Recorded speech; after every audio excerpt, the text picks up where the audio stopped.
We got breaking news. You see what's going on. James Bouknight is back, ladies and gentlemen. You already know what it is. The former UConn Husky, drafted, in the lottery. It was obviously a lot of promise when they selected this man, a number 11th overall. I want to repeat, this was a lottery pick, ladies and gentlemen. They are expecting big things from Mr. James Bouknight. Could this be the year? I tell you what, this year right here, it could not open up any better for these young players, and James Bouknight has the possibility to completely take advantage of the situation that's at hand. Some people may view this as a crazy situation. Some people are viewing this as an opportunity. James Bouknight has $1 million opportunity on his hands right now, and I'm telling you, I don't want that to go over anyone's heads. I'm thinking highly of this kid. We all know this man hurt his hand, that left him hurt outside of the summer league. That truly hurt I think that hurt him. He had a hand injury that sidelined him. I was expecting him to take center stage in this year's summer league, where the summer league roster was kind of thin. This is his second year with the organization, new regime coming in with Steve Clifford. Obviously we was hurt, by Mr. Borrego and the things that he was doing to LaMelo Ball. But, and like I said, everybody was so caught up in what he did to LaMelo, and the things that he was, because he affected everyone, Borrego, but I don't think it was one person most affected by the shit that Borrego was doing than James Bouknight. Not only did he not get an opportunity to really show what he could do, like some of his other counterparts that was drafted in the lottery. He was not eligible for any awards, any nothing. When you discuss all rookies, Bouknight's name was at the far back, even though he was drafted at the far front. So it was clearly, something going on here. He was in the gym with P.J. Washington, which I liked. P.J. Washington, I'm expecting big things from Mr. P.J. Washington. Obviously he's got more years on his belt than the James Bouknight, so I do believe that this guy can bring it.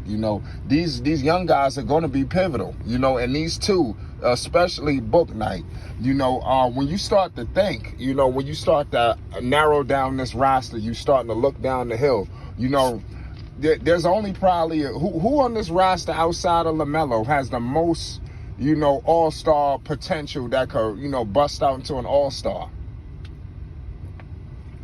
I'll wait. The man's name is James Bouknight. This man has definitely got the skill set in terms of his talent, the way he can score it, the way he can dribble it. He clearly exhibits that.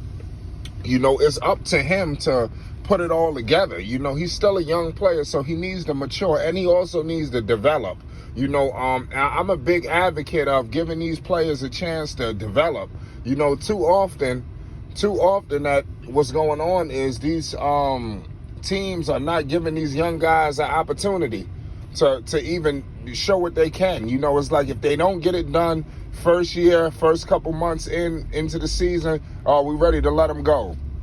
And I hope Bouknight, Charlotte is not even in no situation to pull nothing like that. So it's not in their best interest to get fly like that. You're not like other organizations who could pull shit like this.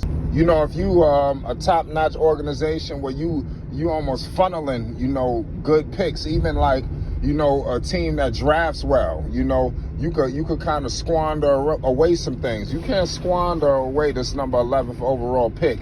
And we got to remember something. Charlotte Hornets, Michael Jordan and the crew, they do not have a good history at drafting. Can we just be honest here? We got to tell it how it is. They drafting sucks. You understand? So they haven't hit many homers. Who have they drafted outside of LaMelo that was an all-star, surefire? It's gonna be hard. It's gonna be very hard to say that. To find out who was a surefire pick. In my humble opinion, that's a great ass question. I definitely want to point that out.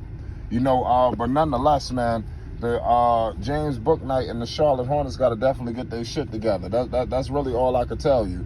I'm very high I'm very high on James Bouknight, and I'm excited that he's back, you know, because I know the Charlotte Hornets definitely need his return. His return is imminent, you know, and it's going to pay dividends, you know. I don't expect him to spend any time in Greensboro, too. I thought that was disgusting, how much time he spent with the Greensboro Swarm. That was truly disheartening. I did not expect that from any young players, you know, like especially of his ilk. If he was drafted maybe mid lottery, not even mid lottery, mid first round, late second round or whatever, then I could see a situation. But he spent awfully way too much time in the G League, and that was a disservice to him, to his development, you know. And I know that's not what he envisioned when he you know, put his name in the draft board. You know, I know he did not envision a situation where he wouldn't get an opportunity to play. You know, so it's wild. You know, but let's give credit to Steve Clifford. Let's see what he can do. You know, we don't want to kill him just yet. You know, let's give Steve Clifford an opportunity until he proves us otherwise. He hasn't pissed off or fucked around any of the Charlotte Hornets young players. But like I said, I mean, he's got that opportunity. So I mean, let's just see what happens. You know, that's all I can really tell you right now. James Bouknight has got a wonderful opportunity on his hands. So let's see if he could get it done. You know, he's going to be one of the league leaders, especially with some of these younger players. You know, I don't think there's going to be any younger players that on this roster that could emerge from out of him in terms of just his potential. James Bouknight is oozing all-star potential. It's just he need to get some belief. You know, and like I said, I believe that he is also, I'm going to close with this, you know, because I got a lot of stuff I want to discuss on Bouknight. I don't want to just empty the whole clip right here. You know, what I want to say is this in closing. He is going to be the guy, hopefully. I believe he was drafted to be the guy to take over where Terry Rozier is. Rozier is not the shooting guard of the future. I believe it's James Bouknight. But they gotta sort it out. He gotta get comfortable, and he's gotta show he can play alongside LaMelo Ball. You know, they want him there. You know, now he just gotta deliver for them. You know, they deliver for you. Now you deliver for them. You know, they got you here. They got a new coaching staff. They know damn well not only Borrego wasn't good for LaMelo, but he wasn't good for none of the young core. After Bouknight got up and was ready to knock his ass out, the writing was on the wall. You couldn't bring his ass back because you knew what you was going to expect. You knew what was going to happen. And it was only so long before it boiled over. Could you imagine if Bouknight knocked his ass out on national television? I mean, that just showed you the frustration and the fire that's building in this kid. You know, he's got serious potential, and I believe it's going to get fulfilled with LaMelo Ball and the Charlotte Hornets. I'm going to leave it at that. James Bouknight is back, ladies and gentlemen. Clear as day. It's Flight Sports TV. Let's see what he could do this season. It's going to be a key season for the Charlotte Hornets.